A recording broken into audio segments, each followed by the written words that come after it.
بسم اللہ الرحمن الرحیم۔ قرآنی فیصلے ہماری بصیرت کے مطابق کتاب کا حصہ اول پیش کیا جا رہا ہے۔ انسانی ذات کیا ہے؟ کراچی سے ایک صاحب لکھتے ہیں، آپ جو قرآنی فکر پیش کرتے ہیں اس میں انسانی نفس یا انسانی ذات کو بڑی اہمیت دی جاتی ہے۔ نفس کے متعلق کچھ دھندلے سے تصورات تو ہمارے ذہن میں آ گئے ہیں، لیکن میں چاہتا ہوں کہ جس طرح آپ نے اپنی لغات میں قرآن مجید کے اور تصورات سے تفصیلی بحث کی، اسی طرح نفس کی بحث بھی سامنے آ جاتی۔ غالباً یہ بحث لغات کی چوتھی جلد میں آئے گی، لیکن اس میں شاید ابھی دیر لگ جائے اور اس کے معلوم کرنے کے لیے میں بے قرار ہوں، اس لیے شکر گزار ہوں گا اگر آپ اس کے متعلق طلوع اسلام کے آئندہ اشاعت میں تفصیل سے لکھ دیں۔ جواب: نفس سے متعلق تفصیلی بحث لغات القرآن کی چوتھی اور آخری جلد میں آ گئی ہے۔ ذیل میں وہ عنوان درج کیا جاتا ہے، اس میں پہلے اس مادے کی لغوی بحث ہے اور آخر میں نفس انسانی کے متعلق تصریحات۔ واضح رہے کہ اخروی زندگی میں یقین قرآن کی روح سے اجزائے ایمان میں سے ہے اور اس زندگی پر ایمان کی عمارت اس بنیاد پر استوار ہوتی ہے کہ انسان صرف اس کے طبعی جسم سے عبارت نہیں جس کا موت کے ساتھ خاتمہ ہو جاتا ہے، بلکہ اس میں جسم کے علاوہ کچھ اور بھی ہے جو اس کے جملہ اعمال کے ذمہ دار اور ان کے نتائج کے حامل ہے، جو طبعی موت سے فنا نہیں ہو جاتی۔ اسی کو انسانی ذات یا نفس کہتے ہیں۔ قرآن نے اس کے لیے ذات کا لفظ استعمال نہیں کیا، اسے نفس سے تعبیر کیا ہے۔ یہ لفظ قرآن میں اور بھی بہت سے معنی میں کے لیے استعمال ہوا ہے۔ متعلقہ عنوان حسب ذیل ہے: نون فے سین۔ صاحب تاج العروس نے لکھا ہے کہ نفس کے بہت سے معنی ہیں، منجملہ ان کے یہ لفظ انسانی شخصیت کے ظاہری اور باطنی پہلوؤں کے مجموعے پر بولا جاتا ہے، نیز وہ توانائی جس سے تمیز کی صلاحیت، شعور اور احساس کی قوت پیدا ہوتی ہے، عقل، علم اور قلب کے معنوں میں بھی آتا ہے اور عین الشیء کے معنوں میں بھی، جیسے جاؤ آف نیل مالک بنفس ہی، بادشاہ میرے پاس بنفس نفیس آیا، نیز عظمت اور بڑائی، ہمت، غیرت، ارادہ اور عقوبت سزا کے معنوں میں بھی، نیز نفس کے معنی بھائی بند کے بھی ہوتے ہیں۔ اس کے علاوہ خون کے معنوں میں بھی استعمال ہوتا ہے۔ چنانچہ نفاس اس خون کو کہتے ہیں جو ولادت کے بعد عورتوں کو آتا ہے۔ خود ولادت، عورت کے بچہ جننے کے معنوں میں بھی یہ لفظ آتا ہے۔ نفس کے معنی سانس بھی ہوتے ہیں، اس کی جمع انفاس ہوتی ہے۔ ابن فارس نے کہا ہے کہ اس مادے کے بنیادی معنی ہلکی اور نرم ہوا کے نکلنے کے ہیں۔ نفس کے معنی وسعت و کشادگی کے بھی ہیں، ایک کش گھونٹ کو بھی کہتے ہیں اور طویل چیز کو بھی۔ نفیس مال کثیر کو کہتے ہیں اور شیء نفس وہ عمدہ چیز جس کی طرف انسان لپک کر جائے۔ تنفسہ کے معنی میں سانس لینا، یعنی تنفسہ الصبح کے معنی ہے صبح کا واضح اور روشن ہو جانا، 81/18۔ نافسہ اور تنافسہ کے معنی کسی اچھے کام میں ایک دوسرے سے بڑھ جانے کی کوشش کرنا ہے، 83/26۔ نیز اس کے معنی اندی میرے پاس بھی کے بھی ہوتے ہیں۔ تاج العروس نے اس کی مثال کے لیے سورہ مائدہ کی آیت تعلم ما في نفسي ولا أعلم ما في نفسك 5/116 لکھی۔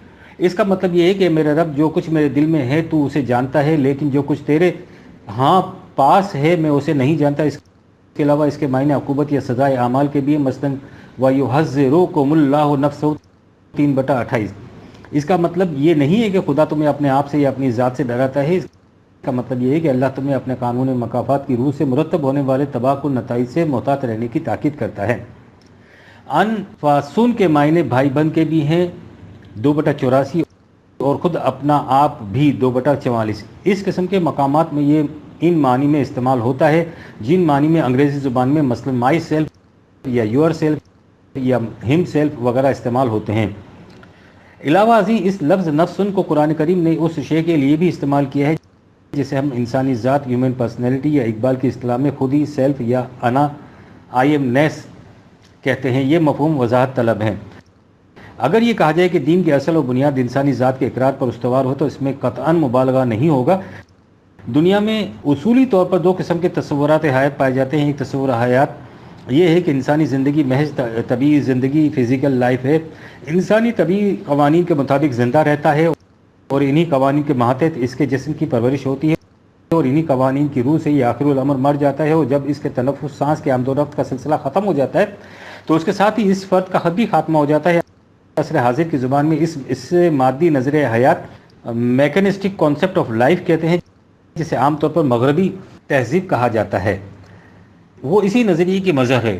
ظاہر ہے کہ اس نظریے کی روح سے انسان کو نہ خدا پر ایمان لانے کی ضرورت پڑتی ہے، نہ وحی کو تسلیم کرنے کی حاجت۔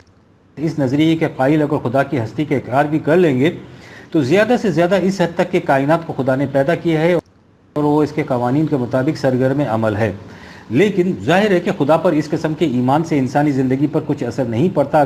اگر ایک شخص کہتا ہے کہ اس کائنات کو خدا نے پیدا کیا ہے اور دوسرا کہتا ہے کہ نہیں یہ یوں ہی اتفاقیہ طور پر وجود میں آ گئی ہے، تو اس اقرار اور انکار سے اس کی زندگی پر کوئی اثر نہیں پڑ سکتا۔ یہی وجہ ہے کہ قرآن کریم اس کے ایمان کو ایمان ہی تسلیم نہیں کرتا۔ دیکھیے مثلاً 29/61 سے 64 تک، 23/84 سے 88 تک، 39/35، 39/38، 43/9۔ اسی طرح جو شخص کہتا ہے کہ زندگی بس اس طبیعی زندگی کا نام ہے، موت سے انسان کا خاتمہ ہو جاتا ہے، تو اس کے نزدیک خیر اور شر کا معیار بھی خود ساختہ ہو جاتا ہے۔ خیر وہ جس سے ان سے فائدہ پہنچے یا زیادہ سے زیادہ جسے معاشرہ سوسائٹی اچھا کہہ دے، اور شر وہ جس سے اسے نقصان پہنچے یا جسے سوسائٹی معیوب سمجھے۔ اس کے نزدیک اس کے اپنے فیصلوں یا معاشرے کے متعین کردہ قوانین و ضوابط سے بالا کوئی قانون نہیں ہو سکتا۔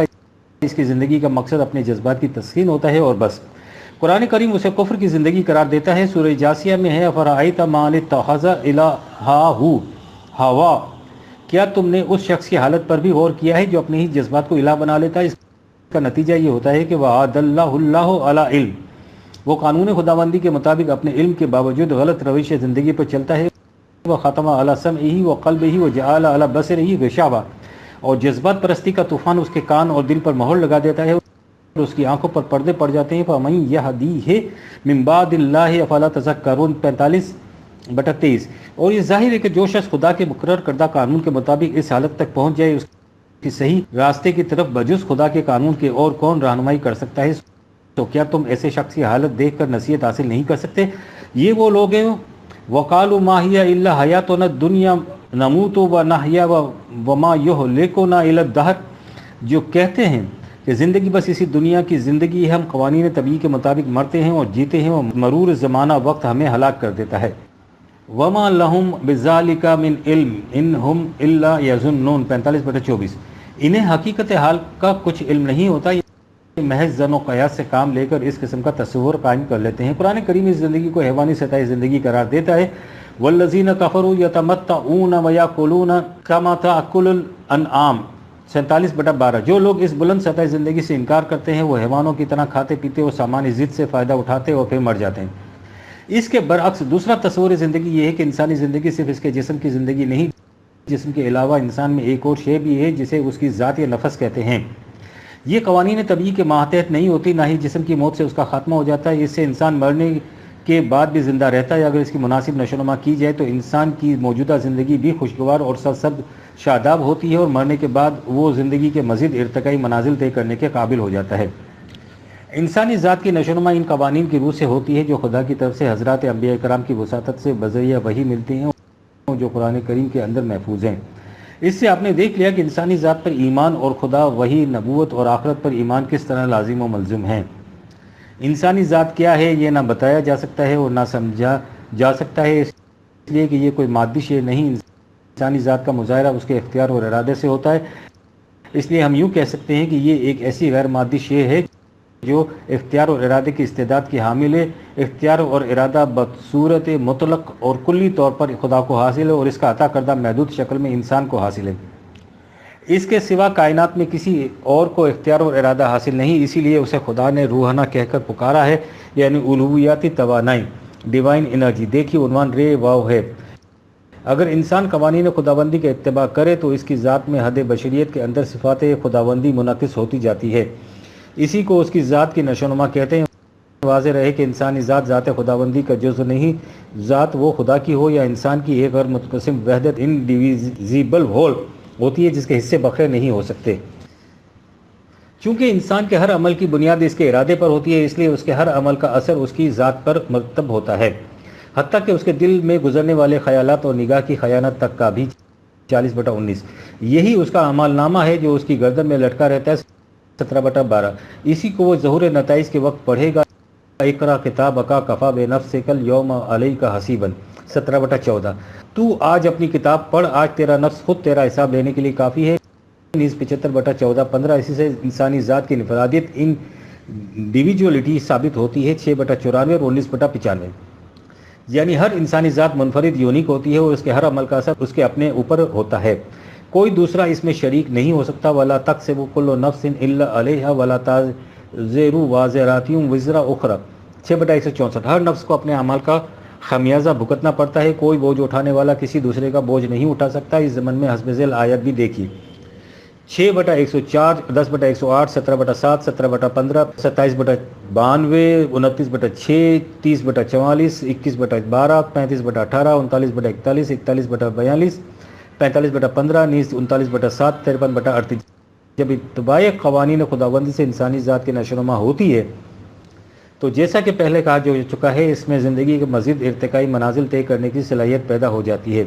اسے مرنے کے بعد جنت کی زندگی کہتے ہیں، لیکن جس ذات کی نشوونما نہیں ہوتی وہ آگے بڑھنے سے رک جاتی ہے۔ یہ جہنم یا جہیم کی زندگی ہے۔ دیکھیے عنوانات، جے حمزہ نون نون، جیم ہے میم، جہنم۔ یوں تو انسانی ذات کی نشوونما کے لیے پورے کے پورے ضابطۂ قرآنی کا اتباع ضروری ہے، اور یہ اتباع قرآنی معاشرے کا جزو بن کر ہی کیا جا سکتا ہے۔ لیکن قرآن کریم نے اس باب میں ایک بنیادی نقطہ بیان کیا جو بڑا اہم ہے۔ انسانی جسم کی پرورش ہر اس شے سے ہوتی ہے جسے وہ فرد خود کھا لیتا ہے یا پی لیتا ہے۔ یہ نہیں ہو سکتا کہ میں کھاتا جاؤں اور آپ کے جسم کی پرورش ہوتی جائے۔ اس کے برعکس انسانی ذات کی نشوونما ہر اس چیز سے ہوتی ہے جسے ہم دوسروں کی نشوونما کے لیے دیں۔ وسيجنبها الأتقى الذي يؤتي ماله يتزكى 92/17-18۔ جہنم سے اسے بچایا جاتا ہے جو اپنے مال کو یا جو کچھ اس کے پاس ہے اسے دوسروں کی نشوونما کے لیے دیتا ہے۔ تقوی شعار بھی وہی ہوتا ہے جو دیتا ہے، من آتا واتقی 92/5 جو دیتا ہے اور اس طرح تقوی اختیار کرتا ہے۔ نیز دیکھیے 59/9، 64/16۔ یاد رہے کہ انسانی ذات ایک ملکہ، صلاحیت، استعداد یا امکانی قوت ہے جو بجائے خیش نہ خیر ہے نہ شر۔ دوسری ہر قوت کی طرح اس کا استعمال اسے خیر یا شر بنا دیتا ہے۔ جب انسان اسے انسانیت کی بلند اقدار، ہائر ویلیوز کے تحفظ اور استحکام کے لیے عمل میں لاتا ہے تو یہ خیر کا موجب بن جاتی ہے، اسی سے اس کی نشوونما ہوتی ہے۔ اور جب انسان اپنے اختیار اور ارادے کو پست مفاد خواہش کی خاطر استعمال کرتا ہے جس میں بلند اقدار کو پس پشت ڈال دیا جاتا ہے تو یہ شر کا مظہر بن جاتی ہے۔ اس صورت میں محض تمیز کی خاطر ہم انسانی ذات کو ایگو سے تعبیر کرتے ہیں۔ ایگو حیوانی سطح زندگی پر ہوتا ہے اور ذات انسانی سطح زندگی پر۔ جب انسانی جذبات ایموشن ایگو کے تابع چلتے ہیں تو قرآن کریم انہیں ہوا کی اصطلاح سے تعبیر کرتا ہے۔ اس مادے میں پستی کا مفہوم ہوتا ہے۔ دیکھیے عنوان ہے واو یہ۔ اور جب عقل انٹیلیکٹ ایگو کی خادمہ بنتی ہے تو مکر و فن کہلاتی ہے۔ اس کے برعکس جب جذبات انسانی ذات کے تابع رہتے ہیں تو بلند ترین جوہر انسانیت بن جاتے ہیں، اور جب عقل انسانی ذات کے تابع فرمان رہتی ہے تو انسانی زندگی اور معاشرہ جنت بدماں ہو جاتا ہے۔ اقبال اول الذکر کو عقل خود بھی اور ثانی الذکر کو عقل جہاں بھی یا خرد ادب خوردہ دل کہہ کر پکارتا ہے۔ جب ایگو کسی مستقل قدر کو پس پشت ڈال کر پست مفاد کی طرف جاتا ہے تو اسے عام طور پر نفس امارہ کہا جاتا ہے۔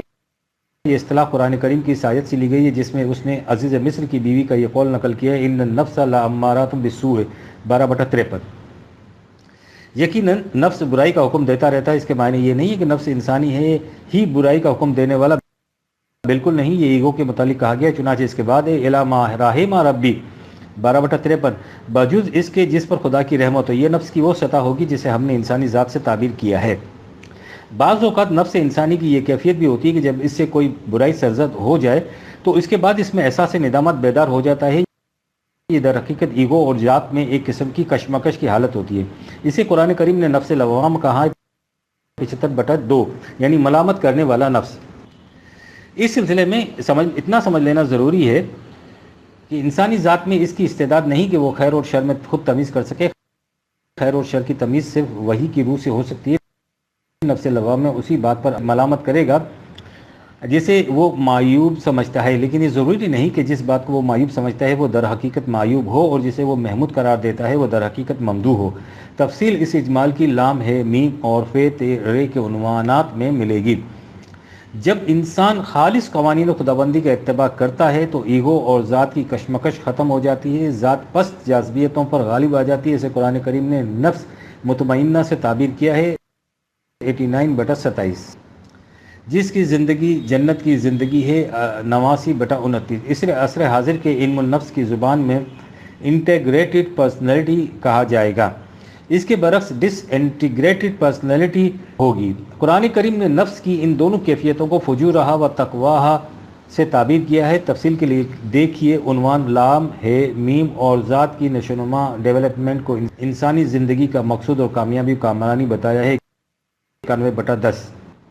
چونکہ انسانی ذات امکانی شکل ریئلائزیبل فارم میں ہر انسانی بچے کو پیدائش کے ساتھ یکساں طور پر ملتی ہے، اس لیے اس کی بنا پر ہر فرزند آدم محض آدمی ہونے کی جہت سے واجب التکریم ہے۔ وَلَقَدْ کَرَّمْنَا بنی آدم 17/70۔ ہم نے تمام فرزندان آدم کو واجب التکریم بنایا ہے۔ ذات کی تکریم کے معنی یہ ہیں کہ کسی شخص کو حق حاصل نہیں کہ وہ دوسرے شخص کو اپنا محکوم بنائے۔ انسانی اختیار و ارادہ انسانی ذات کی بنیادی خصوصیت ہے، اس لیے کسی کے اختیار و ارادے کو سلب کر لینا، اس سے اپنے فیصلے منوانا، اسی کو محکومی کہتے ہیں۔ اسے شرف انسانیت سے محروم کر دینا ہے۔ قرآن کریم کی روح سے اطاعت یا محکومی صرف قوانین خداوندی کی ہو سکتی ہے، اسی کو عبادت کہتے ہیں۔ دیکھیے عنوان عین بے دال۔ یہ اطاعت کسی مستبد حاکم کی عائد کردہ پابندیوں کا نام نہیں ہوتا، انسان ان پابندیوں کو اپنے اوپر خود عائد کرتا ہے۔ اطاعت کے معنی ہی بطیب خاطر برضا و رغبت اپنے اوپر کسی پابندی کا عائد کرنا ہے، اور اسی لیے عائد کرتا ہے کہ اس سے اس کی ذات کی نشوونما ہوتی ہے۔ وَلَا يُكَلِّفُ اللَّهُ نَفْسًا إِلَّا وُسْعَهَا 2/286 سے یہی مراد ہے، یعنی قوانین خداوندی انسان پر جو پابندیاں عائد کرتے ہیں تو اس سے مقصود خود انسانی ذات میں وسعت پیدا کرنا ہوتا ہے، نہ کہ اس کی آزادی کو سلب کرنا۔ دیکھیے عنوان کاف لام فے۔ قرآنی معاشرہ اس قسم کی فضا پیدا کرتا ہے جس میں کوئی کسی کا محکوم نہیں ہوتا، اور اسی طرح انسانی ذات کی وسعتیں حدود فراموش ہوتی چلی جاتی ہیں۔ اس سے انسان کو اس دنیا میں بھی جنتی زندگی حاصل ہو جاتی ہے اور آخرت میں بھی جنتی زندگی۔ خانقاہیت کی تجرد گاہوں میں انسانی ذات کی نشوونما کبھی نہیں ہو سکتی۔ جنت کے لیے فتح خولی فی عبادی 89/29 پہلی شرط ہے۔ سورہ زمر میں ایک آیت ہے، الله يتوفى الأنفس حين موتها والتي لم تمت في منامها فيمسك التي قضى عليها الموت ويرسل الأخرى إلى أجل مسمى 39/42۔ اللہ موت کے وقت نفوس کو موقوف کر دیتا ہے اور جو مرتے نہیں ان کی نیند کی حالت میں ایسا کر دیتا ہے، پھر جن پر موت کا حکم ہو جاتا ہے تو انہیں روک لیتا ہے اور دوسروں کو ایک وقت مقرر تک واپس بھیج دیتا ہے۔ سوال یہ ہے کہ اس آیت میں نفس سے مطلب کیا ہے، جسے موت اور نیند دونوں حالتوں میں موقوف کر دیا جاتا ہے، اور جب انسان جاگ اٹھتا ہے تو اسے واپس کر دیا جاتا ہے، لیکن بصورت موت اسے واپس نہیں کیا جاتا۔ جہاں تک نیند کا تعلق ہے، ہم جانتے ہیں کہ اس میں انسان کا سب کچھ موجود ہوتا ہے بجز شعور کانشسنس کے، حتیٰ کہ اس میں تحت شعور بھی ہوتا ہے۔ اس لیے ظاہر ہے کہ اس آیت میں نفس سے مراد اس کی شعوری حالتیں، یعنی نیند اور موت دونوں حالتوں میں اس کا شعور باقی نہیں رہتا۔ سونے والا جب جاگ اٹھتا ہے تو اس کا شعور پھر روبہ عمل ہو جاتا ہے، لیکن موت کی صورت میں شعور کا تعلق اس جسم کے ساتھ ختم ہو جاتا ہے۔ موت کے بعد شعور کیسے روبہ عمل ہوتا ہے، ہم اپنے شعور کی موجودہ سطح پر اسے نہیں سمجھ سکتے، اس لیے کہ اس وقت ہمارے شعور کی روبہ عمل ہونے کا ایک ہی ذریعہ ہے اور وہ ہے ہمارا مادی جسم۔ ہم اس وقت جسم کے توسط کے بغیر شعور کی کارفرمائی کا تصور ہی نہیں کر سکتے۔ قرآن کریم نے یہ نہیں بتایا کہ حیات بعد الممات میں شعور کی کارفرمائی کا ذریعہ کیا ہوگا، نہ ہی اس کے بتانے سے کوئی فائدہ تھا، اس لیے کہ جس بات کو ہم اپنے شعور کی موجودہ سطح پر سمجھ ہی نہیں سکتے اس کے بتانے سے کیا حاصل ہو سکتا ہے۔ لیکن مرنے کے بعد نفس کی کارفرمائی کو قرآن کریم ایک حقیقت ثابتہ کے طور پر بیان کرتا ہے، اس پر ہمارا ایمان ہے اور یہی دین کی اصل اور بنیاد 1961 الوہیتی توانائی۔ ایک صاحب دریافت فرماتے ہیں کہ آپ انسانی ذات کے لیے الوہیتی توانائی کی اصطلاح استعمال کرتے ہیں، اس کا صحیح مفہوم کیا ہے کہ یہ توانائی ذات خداوندی کا جز ہے۔ کائنات میں ہر جگہ توانائی پائی جاتی ہے، جانداروں میں اس کا اظہار زیادہ نمایاں اور محسوس طریق پر ہوتا ہے۔ یہ توانائی مادی اسباب و علل کا نتیجہ ہوتی ہے، یا یوں کہیے کہ طبیعی قوانین کے مطابق سامنے آتی ہے، اس لیے اسے مادی توانائی کہتے ہیں۔ انسانی جسم کی توانائی بھی اسی زمرے میں آتی ہے، لیکن انسان کے اندر ایک اور توانائی بھی ہے جس کا مظاہرہ اس کے اختیار اور ارادے کی شکل میں ہوتا ہے۔ یہ توانائی جسم انسانی کی طبیعی توانائی سے زیادہ قوی ہوتی ہے، اس لیے کہ طبیعی توانائی اس خاص توانائی کی تابع کام کرتی ہے۔ اس توانائی کو خدا نے اپنی طرف منسوب کیا ہے، اسے اس نے روحنا کہہ کر پکارا ہے، یعنی خدا کی روح یا توانائی۔